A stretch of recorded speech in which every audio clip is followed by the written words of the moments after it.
Welcome students to my new video. In this video, I am going to discuss about the poem My Own True Family, written by Ted Hughes. Okay, so আমরা এই ভিডিওতে কি করব প্রথমে? প্রথমে আমরা এই কবিতাটার প্রত্যেকটা লাইনের মানে খুব ভালোভাবে জানবো, ভালোভাবে বুঝবো এবং তারপর এটা ক্রিটিক্যালি অ্যানালিসিস করব। ঠিক আছে? We will critically analyze this poem after that. Okay, so at first we will deal with the writer. Okay, the writer কে? রাইটার হচ্ছেন Ted Hughes. He was born in 1930, অর্থাৎ তিনি জন্মগ্রহণ করেছিলেন 1930 খ্রিস্টাব্দে এবং he was an English poet. তিনি কে ছিলেন? একজন ইংলিশ পোয়েট ছিলেন। ঠিক আছে? His full name was Edward James Ted Hughes. Okay, তার পুরো নাম কি ছিল? Edward James Ted Hughes. Okay, so তিনি কে ছিলেন? একজন পোয়েট লরিয়েট ছিলেন অফ গ্রেট ব্রিটেনের। গ্রেট ব্রিটেনের অর্থাৎ ইংল্যান্ডের তিনি পোয়েট লরিয়েট ছিলেন। His famous works are the hawk in the rain, অর্থাৎ তার যে খুবই নাম করা যে লেখাগুলো ছিল তার মধ্যে একটা হচ্ছে the hawk in the rain. Next one is the crow, okay, and birthday letters and the lion man. These are the famous works of Ted Hughes. Okay, এগুলো হচ্ছে টেড হিউজের লেখা খুবই গুরুত্বপূর্ণ কিছু রচনা। Okay, so he got T S. Eliot prize. Okay, T S. এলিয়টের যে প্রাইজ, টি.এস. এলিয়ট প্রাইজ তিনি পেয়েছিলেন এবং তিনি মারা গিয়েছিলেন 1998 খ্রিস্টাব্দে। হি ওয়াজ ডাইড ইন 1998। সো কবি পরিচিতি হয়ে গেল। We will directly jump to the poem. চলো আমরা প্রথমে পোয়েমটাকে ভালো করে জেনে নিই। দেখো এখানে কবিতাতে আই হিসাবে লেখা আছে। এই আইটাকে বলা হয় first person. So this poem is a first person narrative. ঠিক আছে, আই যেহেতু ফার্স্ট পার্সন তাই এটাকে বলা হয় ফার্স্ট পার্সন ন্যারেটিভ। এতে কোন কবির, অর্থাৎ এখানে কবির বলবো না, আই হচ্ছে এখানে আইকে আমরা পোয়েটিক পার্সোনা বলবো। কি বলবো? পোয়েটিক পার্সোনা বলবো। ঠিক আছে, তো পোয়েটিক পার্সোনার যে দৃষ্টিভঙ্গি কি সেটা আমি পার্সোনালি তার কাছ থেকে জানবো, তার জন্য এটাকে বলা হয় ফার্স্ট পার্সন ন্যারেটিভ। ওকে, দেখো এবার কবিতাটা পড়া যাক। Once I craved in an oakwood, কোনো এক সময় বা কোনো একদিন আমি একটা ওকুডের, ওকুড উড মানে কিন্তু কাঠ হয়, কিন্তু এখানে উড মানে হচ্ছে জঙ্গল। ঠিক আছে, ওক গাছে একটা জঙ্গলে হামাগুড়ি দিয়ে মানে কি ঘন ঘন একটা জঙ্গলের মধ্যে একটু নিচু হয়ে এইভাবে আমি প্রবেশ করেছিলাম। I was looking for a stag, আমি খুঁজছিলাম। লুক ফর মানে হচ্ছে কি, এটা একটা ফ্রেজাল ভাব। লুক ফর মানে হচ্ছে খোঁজা। কি খুঁজছিলাম? একটা স্ট্যাগ কে খুঁজছিলাম। তো হোয়াট ইজ স্ট্যাগ? স্ট্যাগ হচ্ছে মেল ডিয়ার। ঠিক আছে, মেল ডিয়ারকে বলা হয় স্ট্যাগ। তাহলে আমি, অর্থাৎ পোয়েটিক পার্সোনা, ও কুটের মধ্যে প্রবেশ করেছিল এবং সে একটা মেল ডিয়ারকে খুঁজছিল, তাই তো? আই মেট, আমি সাক্ষাৎ করেছিলাম অর্থাৎ দেখা করেছিলাম, আমার সঙ্গে দেখা হয়েছিল কার? An old woman. কার সঙ্গে দেখা হয়েছিল? একটা বৃদ্ধ মহিলার সঙ্গে দেখা হয়েছিল। কোথায়? দেয়ার, দেয়ার মানে ও কুটের মধ্যে। ঠিক আছে, I met an old woman there. All knobbly sticks, knobbly মানে হচ্ছে একটু ব্যাকা। ঠিক আছে, স্টিক অর্থাৎ লাঠি, তার হাতে একটা লাঠি ছিল যেটা ছিল ব্যাকা। অ্যান্ড র্যাগ ছিল, তার কাছে কি ছিল? র্যাগ। র্যাগ মানে হচ্ছে ছেঁড়া কাপড় বা ছেঁড়া ছিন্ন বস্ত্রকে বলা হয় র্যাগ। ওকে, হি সেড, সে বললো, সে বলতে ওল্ড ওম্যান বলল কি? আই হ্যাভ ইয়োর সিক্রেট, আমার কাছে তোমার সমস্ত সিক্রেট আছে। হেয়ার, এখানে।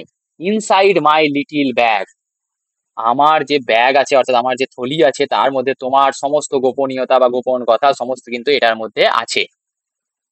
তাহলে প্রথম স্ট্যান্ডাটা পড়ে তোমরা কি বুঝতে পারলে? প্রথম স্ট্যান্ডাটাতে একটা দেখো একটা মিস্টিরিয়াস ব্যাপার আছে, একটা সিক্রেসি আছে, তাই তো? দেখো বোঝা যাচ্ছে না একটা? তোমার মনে হচ্ছে কি once I craved in an oakwood, oakwood এখানে একটা ঘন জঙ্গলের মধ্যে তুমি প্রবেশ করছো, তুমি জানো না কি হবে তোমার সঙ্গে।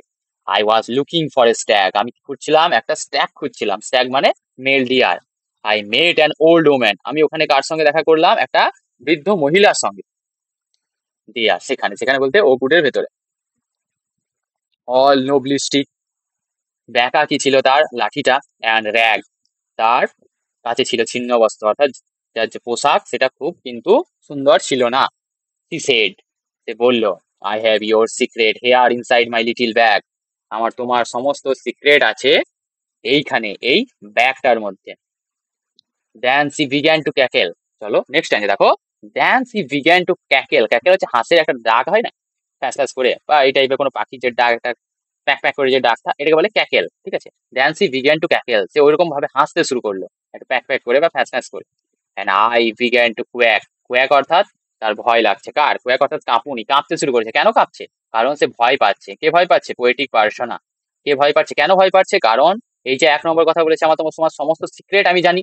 আর একটা কি বলেছে, যেহেতু ও এরকম ভাবে হাসতে শুরু করেছে, তার যে ক্যাকেল, এই যে then he began to cackle and I began to quack, সেইভাবে যে হাসতে শুরু করেছে, এবং সেটা শুনে যে পোয়েটিক পার্সোনা, সেও কিন্তু ভয় পেয়ে গেছে। He was terrified by after hearing this type of sound, that is cackle sound. Okay, তো ক্যাকেল যে শুনে সে কিন্তু কাঁপতে শুরু করেছে।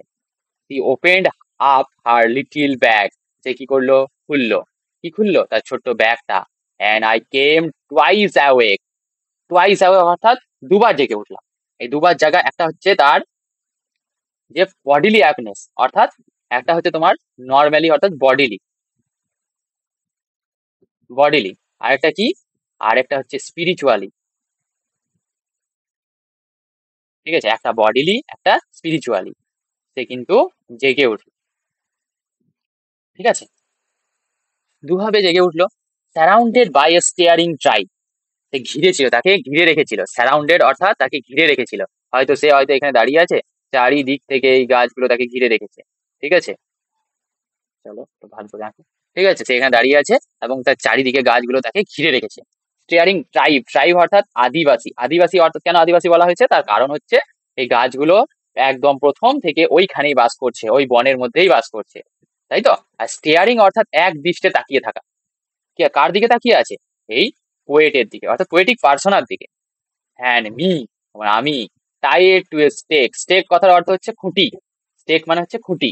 আমি কোথায় বাঁধা আছি? আমি খুঁটিতে বাঁধা আছি, ঠিক আছে। তো এই প্যারাগ্রাফটা আরেকবার পড়ো। They then she began to cackle. সে ক্যাকেল অর্থাৎ হাঁসের মতো শব্দ করে হাসতে শুরু করলো। And I began to quack. আমি কাঁপতে শুরু করলাম ভয়ে। She opened up her little bag. সে খুলে দিল তার ছোট্ট ব্যাগটা। And I came twice awake. আমি দুবার জেগে উঠলাম, একবার বডিলি, একবার স্পিরিচুয়ালি, অর্থাৎ আমার মনের দিক থেকে একটা, আমার মনটা জেগে উঠলো, একবার আমার বডির দিক থেকে আমি সচকিত হয়ে পড়লাম, তাই তো। Surrounded by a staring tribe. আমি হঠাৎ করে কি দেখতে পেলাম? আমাকে ঘিরে রেখেছে। সারাউন্ড, সারাউন্ড করা অর্থাৎ ঘিরে রাখা। ঘিরে রেখেছে কারা? একটা স্টিয়ারিং ট্রাইব, একটা আদিবাসী, যারা আমার দিকে এক দৃষ্টে তাকিয়ে আছে। And me tied to a stake. আমি একটা খুঁটির মধ্যে বাঁধা আছি। চলো পরবর্তী প্যারাগ্রাফে যাওয়া যাক। They said. কারা? ওই ট্রাইব গুলো। এখানে দে বলতে ট্রাইব অর্থাৎ ওকুটদের কথা বলা হয়েছে, তাই তো। দে হচ্ছে ওকুট, বেশ। তো দে সেড, তারা কি বললো? দে আর দ্য ওক ট্রিজ। তারা কারা? তারা হচ্ছে ওক গাছ। And your own true family. তোমার সত্যিকারের নিজের পরিবার।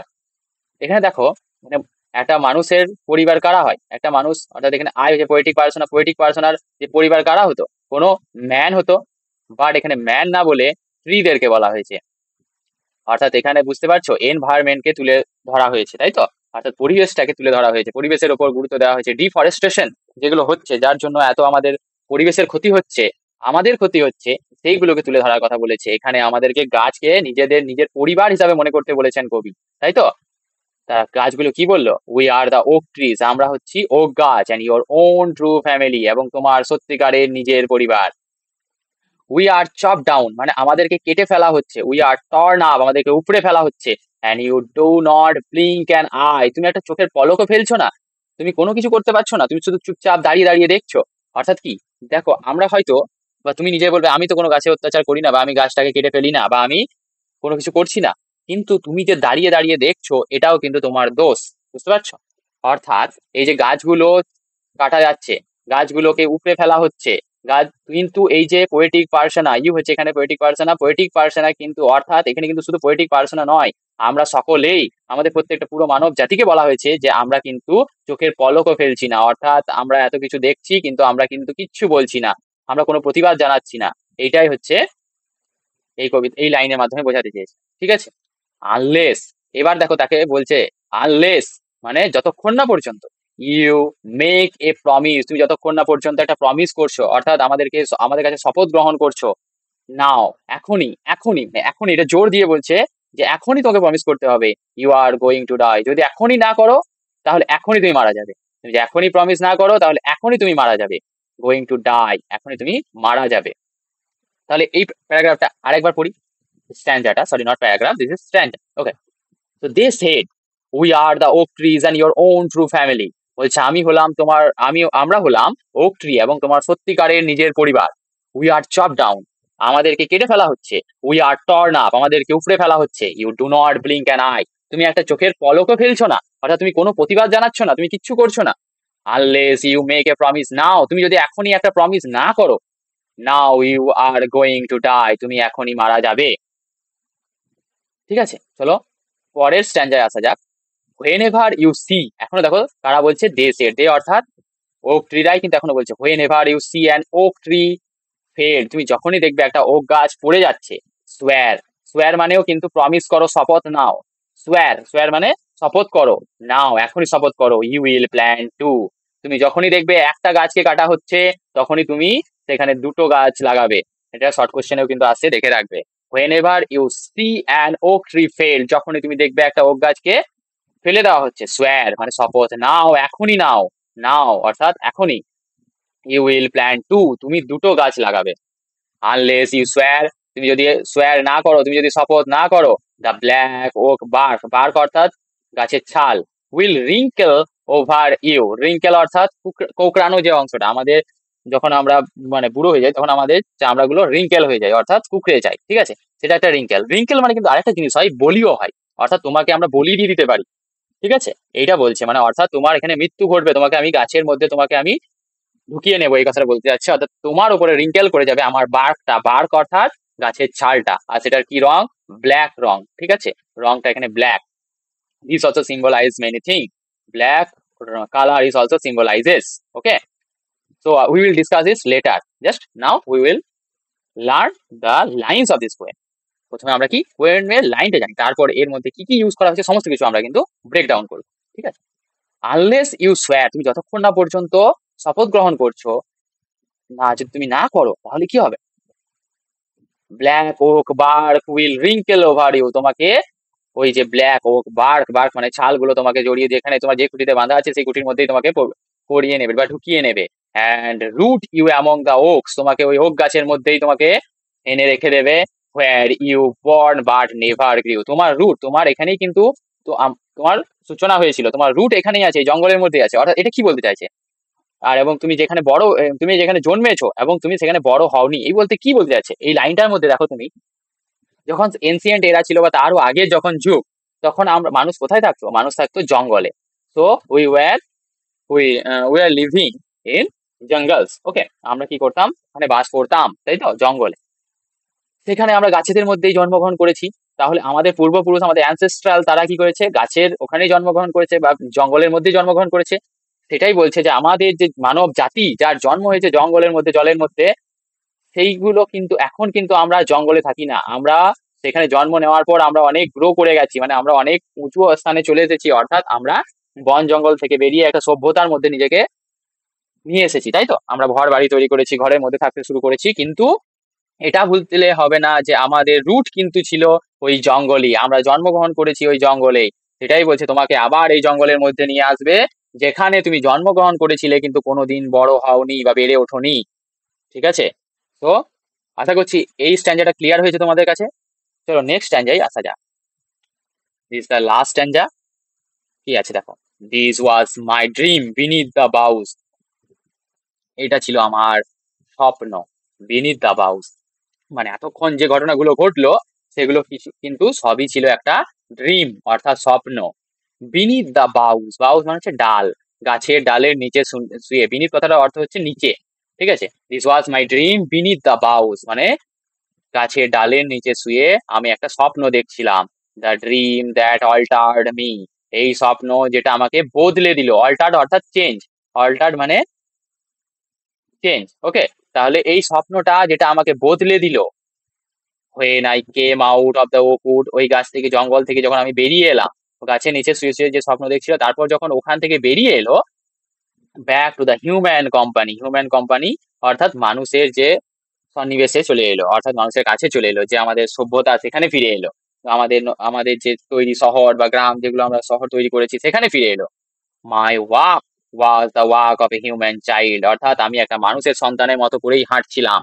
অর্থাৎ এখানে পোয়েটিক পার্সন নিজেকে বলছেন আমি ছিলাম, কিন্তু বাইরে থেকে দেখতে আমি ছিলাম মানুষের সন্তান, অর্থাৎ মানুষ ছিলাম। বাট মাই হার্ট, কিন্তু ভেতর থেকে, অর্থাৎ মাই ইন্টেরিয়র ওয়াজ এ ট্রি, মানে আমার ভেতরটা ছিল একটা গাছের, মানে অর্থাৎ এখানে আমি গাছ সম্বন্ধে জানতে পারলাম, আমার রিয়েলাইজেশন হলো যে ডিফরেস্টেশন কতটা খারাপ জিনিস, গাছের উপর অত্যাচার কতটা খারাপ জিনিস, সেগুলো কিন্তু আমরা জানতে পারলাম। এই পুরোটাই এনভায়রনমেন্টালিজম নিয়ে ডিল করছে, অর্থাৎ আমাদেরকে ইকোলজি, অর্থাৎ আমাদের কিনশিপ, অর্থাৎ আমাদের যে গাছেদের সঙ্গে আমাদের যে সম্পর্ক, সেটা কি রকম সম্পর্ক, গাছ কতটা ভাবে আমাদেরকে সাহায্য করছে, এবং গাছ এই ডিফরেস্টেশন করা অর্থাৎ গাছ কেটে ফেলা আমাদের কিন্তু উচিত নয়। আমাদের পরিবেশটাকে আমাদের সুস্থ রাখতে হবে, সবল রাখতে হবে, সেটা আমাদের দেখতে হবে। যদি পরিবেশ সুস্থ থাকে তাহলে আমরাও কিন্তু সুস্থ থাকবো। দিস ওয়াজ মাই, চলো লাস্টের স্ট্যান্ডার্ড আরেকবার পড়ি। This was my dream beneath the boughs, এই গাছের ডালের নিচে এটা ছিল আমার একটা স্বপ্ন। এতক্ষণ যেগুলো পড়লে সেগুলো সবই ছিল তার স্বপ্ন। The dream that altered me, এই স্বপ্নটা আমাকে কিন্তু চেঞ্জ করে দিল। When I came out of the Oakwood, আমি যখন ওকউড থেকে বেরিয়ে এলাম, অর্থাৎ আমি যখন ওই জঙ্গল থেকে, ওক গাছের জঙ্গল থেকে বেরিয়ে এলাম, back to the human company, মানুষের সন্নিবেশে যখন আবার আমি ফিরে এলাম। My walk was the walk of a human child, আমার হাঁটাটা ছিল একটা মানুষের সন্তানের মতো। But my heart was a tree, কিন্তু আমার মন থেকে আমি ছিলাম কি, একটা গাছ। ওকে, এখানে কিন্তু কবিতার লাইনগুলো শেষ হয়ে গেল। ঠিক আছে, কবিতাটা তোমরা বুঝতে পেরেছো, ঠিক আছে। কিন্তু আমরা এটাকে ক্রিটিক্যালি অ্যানালিসিস করি। যদি কারো মনে হয় না এটুকুই আমার জন্য যথেষ্ট, তারা কিন্তু এখান পর্যন্ত জানলেও তোমাদের কিন্তু মাধ্যমিকে কোনো অসুবিধা হবে না। কিন্তু আমি বাকিরা যারা জানতে চায় এটা সম্বন্ধে আরো আগ্রহী, তাদের জন্য এবার নেক্সট পার্টটা বলবো। ঠিক আছে, যারা দেখবে পুরোটাই দেখো, ঠিক আছে। চলো থিমস জেনে নেব। So what is the theme, or we may say that, we should say that what are the themes, এইখানে যে থিম গুলো কি কি থিম, কি আছে এখানে ফোকাস করা হয়েছে নেচারকে অ্যান্ড কিনশিপকে। সরি, নেচার, নেচার অর্থাৎ প্রকৃতি। এখানে পুরোপুরি জোর দেওয়া হয়েছে প্রকৃতির ওপরে, এই পুরো কবিতাতে জোর আছে, দেখো প্রকৃতি সম্বন্ধে আমাদের জোর দিতে বলেছে। এবং কিনশিপ, কিনশিপ অর্থাৎ আমাদের আত্মীয়তা। কার সঙ্গে আত্মীয়তা? গাছেদের সঙ্গে, প্রকৃতির সঙ্গে। এই যে দেখো প্রথমে টাইটেলটা দেখলেই তুমি কিনশিপের কথা জানতে পারবে। Our own true family, family বলতে সম্পর্ক, আত্মীয়, কাদের সঙ্গে বলেছে এখানে? এখানে আত্মীয় কোনো মানুষ নয়, এখানে আত্মীয় হচ্ছে গাছেরা। বুঝতে পেরেছো? Next one is ecological responsibility. Ecology মানে হচ্ছে পরিবেশ, ঠিক আছে, এক কথায় বলতে গেলে পরিবেশ। পরিবেশের ওপর যে আমাদের যে রেসপন্সিবিলিটি আছে, কোনো গাছ যদি কেটে ফেলা হয় তাহলে সেই জায়গায় দুটো গাছ লাগাতে হবে, বা আমাদের যে গাছের কোনো ক্ষতি হচ্ছে সেটা দেখে চুপচাপ থাকলে হবে না, আমাদেরকে সেখানে প্রতিবাদ করতে হবে। সেই জিনিসগুলো আমাদেরকে মনে রাখতে হবে, তাই তো? এটাই হচ্ছে আমাদের রেসপন্সিবিলিটি। রেসপন্সিবিলিটি কিসের প্রতি? আমাদের নেচারের প্রতি, তাই তো, আমাদের ইকোলজির প্রতি। So next one is transformation and awakening. Transformation, বদল, যে মনের বদল, এবং অ্যাওকেনিং অর্থাৎ জেগে ওঠা। এখানে জেগে ওঠা ঘুম থেকে জেগে ওঠা নয়, এখানে জেগে ওঠা অর্থাৎ মানসিক দিক থেকে, মনের দিক থেকে জেগে ওঠা। এখানে যে পোয়েটিক পার্সোনা, সে কিন্তু অত কিছু ভাবতো না, গাছেদের ওপর ক্ষতি হলেও কোনো কিছু বলতো না। বাট সে জেগে উঠলো যখন তার এই যে স্বপ্নটা দেখলো, তার মনটাও কিন্তু জেগে উঠলো। সে বুঝতে পারলো যে সে হচ্ছে তার মন দিক থেকে তার গাছের এই যে গুরুত্ব, সেই সম্বন্ধে সে অবগত হলো এবং জানতে পারলো, তাই তো। এবং ট্রান্সফরমেশন, তার মধ্যে যে বিশাল বদল ঘটলো, এই স্বপ্নটাই তাকে বদলে দিল। এই যে তাকে, যে ওক উড অর্থাৎ ওক গাছের যে জঙ্গলে যে ট্রাইব গুলো, তাকে স্টেয়ারিং ট্রাইব, তাকে যে থ্রেড দিল, থ্রেডটার জন্য সে বদলায়নি। সে কিন্তু ওখানে বুঝতে পারলো যে আমরা কি ভুল করে চলেছি, আমরা কিভাবে আমাদের যে ডিফরেস্টেশনের মাধ্যমে কিভাবে আমরা গাছেদেরকে কেটে ফেলেছি, আমাদের জঙ্গলকে উড়িয়ে ফেলছি, তাই তো। এবং নেক্সট ওয়ান ইজ ফোকলোর, অর্থাৎ এখানে দেখো খুব সিম্পল, সহজ এবং মিথ, এই জিনিসটাকে তুলে ধরা যায়। ফোকলোর মানে হচ্ছে যে কথা বা গল্পগুলো যেগুলো লোকেদের মুখে মুখে চলে, এই ধরনের যে গল্পগুলো ফোকলোর বলা হয়। এবং মিথও তাই। মিথ অর্থাৎ আমাদের যে একটা বিশ্বাস, যেটা লিখিত কোনো উপাদান নেই, বাট সেগুলো কিন্তু মানুষের মুখে মুখে মুখে মুখে চলে এসেছে এবং আমরাও সেটা শুনেছি, সেগুলোকে বলা হয় মিথ। এখানে মিথের কি দেখলে? মিথের ক্ষেত্রে দেখতে পারবে ওই যে ওল্ড ওমেনটা ওল্ড ওমেনটা আসলে কি ছিল? এখানে একটা উইচদেরকে রিপ্রেজেন্ট করছিল। উইচ কি? উইচ মানে হচ্ছে যে পেতনি টাইপের লোক, অর্থাৎ তারা এখানে সুপার ন্যাচারাল দিক থেকে কানেকশন করে, অর্থাৎ যে আমরা কি, আমরা নর্মাল এবং সুপার ন্যাচারাল ক্রিয়েচার বলতে গড বলতে পারো, বা বিভিন্ন ধরনের যে ঘোস্ট বলতে পারো, অর্থাৎ ভগবান বলতে পারো, এবং ভূত প্রেত এইসব সমস্ত কিছুর সঙ্গে একটা কানেকশন তৈরি করে কারা, এই ধরনের ওল্ড ওম্যান। অর্থাৎ তোমরা ম্যাকবেথ যদি কেউ পড়ে থাকো কোনোদিন, বা হয়তো বড় হয়ে পড়বে, ওখানে দেখবে 3 উইচেস আছে, তাই তো? 3 উইচেস কি করছিল, মহাজাগতিক শক্তির সঙ্গে বা যে সুপার ন্যাচারাল পাওয়ারের সঙ্গে কিন্তু ম্যাকবেথের কথোপকথন করিয়ে দিচ্ছিল, লিঙ্কার হিসাবে কাজ করছিল, তাই তো? এখানেও তাই, এই মিথের একটা ক্রিয়েচারকে কিন্তু তুলে ধরা হয়েছে এখানে, ওল্ড ওম্যান, এবং সে কিন্তু এখানে থ্রেড দেওয়ার কাজ করছে, এবং সে ওই যে কবির মনটাকে আরো খুলে দেওয়ার চেষ্টা করছে, অর্থাৎ তাকে আরো সমস্ত কিছু বুঝতে সাহায্য করছে। দেখো পরে কি আনবো আমরা, ইমেজারি এবং সিম্বলিজম। কি কি ইমেজারি ইউজ করা হয়েছে, দেখো এখানে ওকুট, ওকুট থেকে আমাদের এন্ডুরেন্স কে, অর্থাৎ আমাদের যে সহ্য শক্তি, এই জিনিসটাকে তুলে ধরা হয়েছে। তার সঙ্গে কি একটা ন্যাচারাল, দেখো ওরা সহ্য শক্তি বলতে কি ওকুট, অর্থাৎ এখানে আমাদের একটা জিনিস আরেকটা জিনিস এখানে প্রতীক হিসাবে ব্যবহার করা হয়েছে, অর্থাৎ এখানে আমাদের যে প্রকৃতির একটা প্রতীক হিসাবে এখানে ওকুটকে তুলে ধরা হয়েছে। অর্থাৎ কি, এই যে নেচার বা ন্যাচারাল যে জিনিসগুলোর মধ্যে এখানে এই যে কবিতার মধ্যে কোনটাকে প্রাধান্য পেয়েছে বেশি, ওকুটটা। বাকি সমস্ত গাছের কথাই তো বলা হয়েছে, যে সমস্ত গাছের সঙ্গে কিন্তু একই রকম আমাদেরকে থাকতে হবে, বাট মেনলি ফোকাস কার উপর হয়েছে, ওকুট। তাই ওকুট একটা সিম্বল হিসেবে কাজ করেছে কি, ফর দ্য হোল এনভায়রনমেন্ট, অর্থাৎ পুরো নেচার বা এনভায়রনমেন্টের একটা সিম্বলিজম হিসাবে, ইমেজারি হিসাবে ওকুটকে ব্যবহার করা হয়েছে, তাই তো? ওল্ড ওম্যান, এখনই তোমাদেরকে আমি ডিসকাস করে এলাম, ওল্ড ওম্যানকে কার সঙ্গে তুলনা করা হয়েছে, যে সুপার ন্যাচারাল বিং এবং মানুষ, এদের সঙ্গে কানেকশনের একটা দূত হিসাবে। এখানে এই ওল্ড ওম্যান কার সঙ্গে কার কানেকশন করে দিচ্ছে, এখানে ওল্ড ওম্যানটা গাছেদের সঙ্গে বা এই যে প্রকৃতির সঙ্গে এই যে মানুষটার, অর্থাৎ এই পোয়েটিক পার্সোনার যে মনের দিকটাকে কি তুলে ধরছে, তাই তো? ওল্ড ওম্যানটা এখানে একটা সিম্বলিজম হিসেবে কাজ করছে, তাই তো? একটা মিথিক্যাল ক্যারেক্টার হিসেবে কাজ করছে, তাই তো? পরেরটা কি, চেন অফ ওক। চেনস অর্থাৎ এই যে সারাউন্ডিং ট্রাইব, মানে অর্থাৎ যে ঘিরে রেখেছিল, চারিদিকে ওক গাছে তাকে ঘিরে রেখেছিল, তাই তো? এইটাতে কি বোঝাচ্ছে, যে একটা তাদের একটা যে মনের মধ্যে ক্ষোভ আছে, এই ক্ষোভ গুলো তারা কি কার উপরে দেখাচ্ছে, এই যে পোয়েটটার উপরে, পোয়েটিক পার্সোনার উপরে।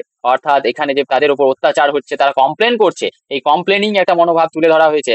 একজন কমপ্লেন করছে না, প্রত্যেকটা গাছ এখানে এসে তারা কমপ্লেন করছে। হ্যাঁ, অর্থাৎ প্রত্যেকটা গাছ কোনো না কোনো ভাবে তারা কিন্তু ক্ষতিগ্রস্ত হচ্ছে। তাই প্রত্যেকেই এসে পড়ে কিন্তু আমাদের এখানে এসে পোয়েটিক পার্সোনাকে ভয় দেখাচ্ছে বা থ্রেট দিচ্ছে, তোমাকে প্রমিস করতে হবে, এই কথাটা বলছে। অর্থাৎ তাদের কি, তারাও চায় যেন তারা আরো ভালো থাকে, তাই তো?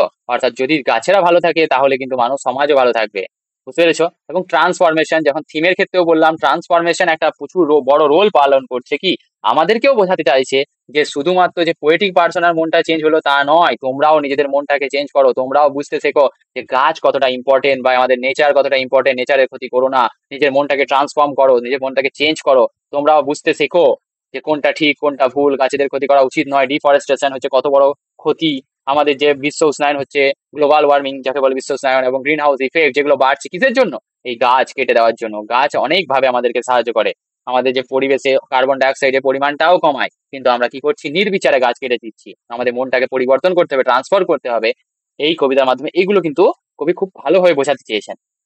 দেখো পরে কি, টোন এবং মুড।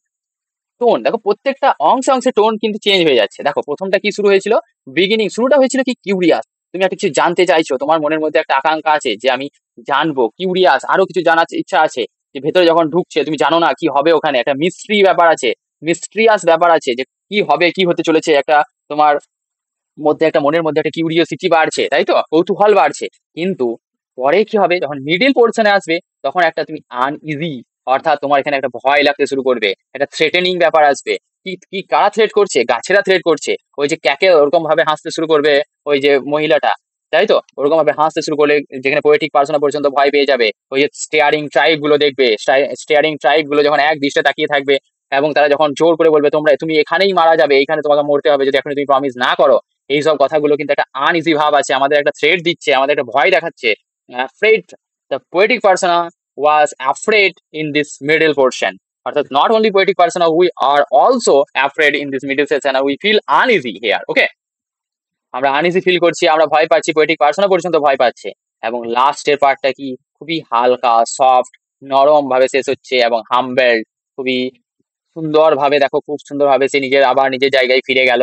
যে আনইজি ভাবটা ছিল সেটা কেটে গেল, খুব নরম ভাবে খুব শান্ত ভাবে সমস্ত কিছু আস্তে আস্তে শেষ হয়ে গেল, এবং সে একটা ট্রান্সফর্ম হয়ে গেল, তার একটা মনের দিক থেকে ট্রান্সফর্ম হয়ে গেল।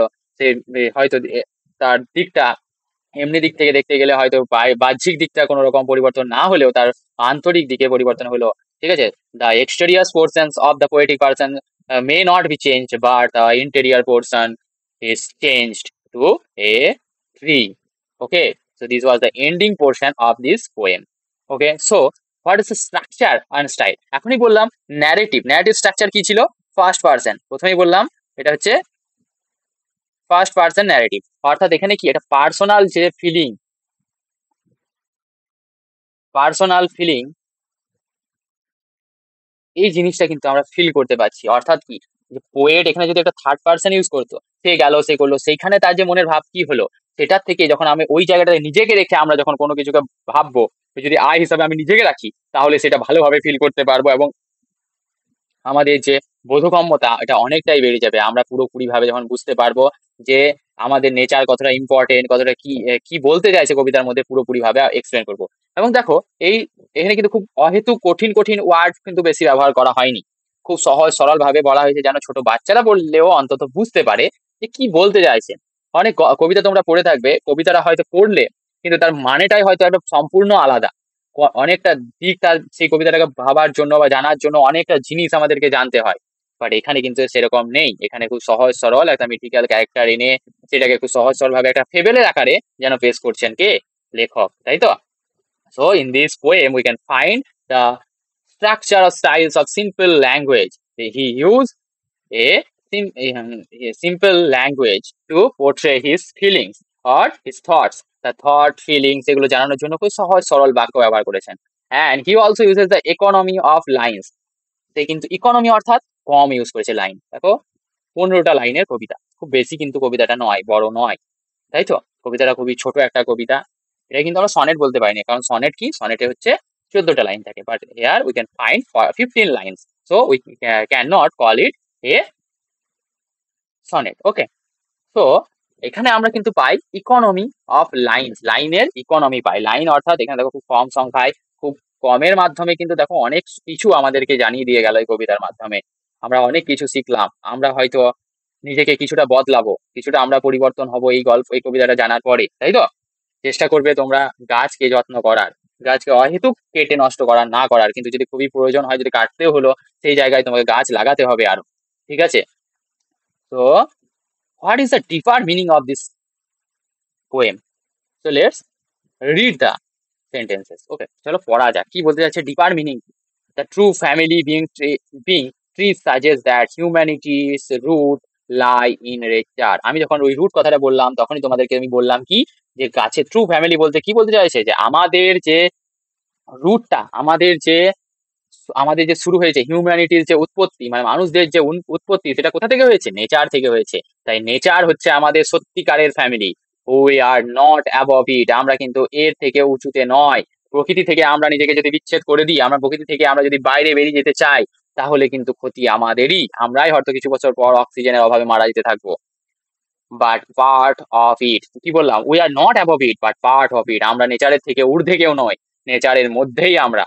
অর্থাৎ নেচার ঠিক থাকলে মানুষও ঠিক থাকবে। এই যে গ্লেসিয়ার গলে গলে যাচ্ছে, জলের এতটা পরিমাণ বাড়ছে, গড় উচ্চতা, সরি নট গড় উচ্চতা, গড় যে আমাদের তাপমাত্রা, টেম্পারেচার, যেটা যে রাইজ হচ্ছে 15 ডিগ্রি থেকে 15.5 ডিগ্রি সেলসিয়াস হয়ে গেছে আমাদের গড় উচ্চতা, অ্যাভারেজ টেম্পারেচার। এগুলোতে আমরা কি করছি? আমরা যখন নিজেকে আমরা প্রকৃতি থেকে দূরে করে দিচ্ছি, তখন কিন্তু এই ঘটনাগুলো ঘটছে। হিউজ এমপ্লাইজ, হিউজ কিন্তু এই জিনিসটাকে বলতে বোঝাতে চেয়েছেন কি, that ignoring this truth leads to destruction. আমরা যদি ইগনোর করি কোন সত্যিটাকে, যে আমরা নেচারের একটা পার্ট, আমরা যদি নেচারকেই ক্ষতি করি, নেচারের ক্ষতি করি, নেচার আমাদেরই ক্ষতি করে দেবে, ঠিক আছে? Destruction, it leads to destruction not only for the environment but or for our self. শুধু ধ্বংস, কোনো এনভায়রনমেন্ট বা প্রকৃতি এইসবের ধ্বংস হবে না, পরিবেশের ধ্বংস শুধু হবে না, আমাদের সকলের ধ্বংস হবে। আমরা সকলেই কিন্তু আমরা ডিস্ট্রাক্টেড হয়ে যাব, রুইন হয়ে যাব, সমস্ত কিছু আমাদের ধ্বংস হয়ে যাবে। The poem is both A personal vision and universal warning. দেখো পার্সোনাল ভিশন কার? পোয়েটিক পার্সোনাল, এখানে একটা পার্সোনাল ভিশন হচ্ছে কি, যে গাছেদের ক্ষতি করা উচিত নয়, গাছেদের আমি আরো যত্ন করব, আমি গাছের মধ্যে আমার জন্ম, গাছদেরকে ভুললে হবে না। এটা যে শুধুমাত্র পোয়েটিক পার্সোনাল ভিশন নয়, this is also the vision of whole universe. This poem is act as the universal warning. Okay, so we should have to be very cautious about the nature. আমাদেরকে nature সম্বন্ধে আরো কিন্তু কসিয়াস হতে হবে, জানতে হবে, আমাদেরকে কি করতে মানে বুঝতে হবে কি, কি বুঝতে হবে যে ওয়ার্নিং, এই যে ইউনিভার্সাল একটা ওয়ার্নিং দিচ্ছে আমাদেরকে। কি ওয়ার্নিং দিচ্ছে? যে গাছেদের ক্ষতি করো না, ডিফরেস্টেশন করো না। সেই ওয়ার্নিংটা আমাদেরকে শুনতে হবে, না হলে কিন্তু তাতে ক্ষতি আমাদেরই, তাই তো? সো আশা করছি তোমরা সমস্ত কিছু বুঝতে পেরেছো। If you have any doubt or any query, then please comment it down. And thank you for watching till now বা till the end. Please subscribe my channel if you enjoy this video. তোমার যদি ভিডিওটা ভালো লেগে থাকে তাহলে subscribe করো এবং একটা লাইক করে দিতে কিন্তু ভুলো না। থ্যাংক ইউ, আবার দেখা হবে পরের ভিডিওতে।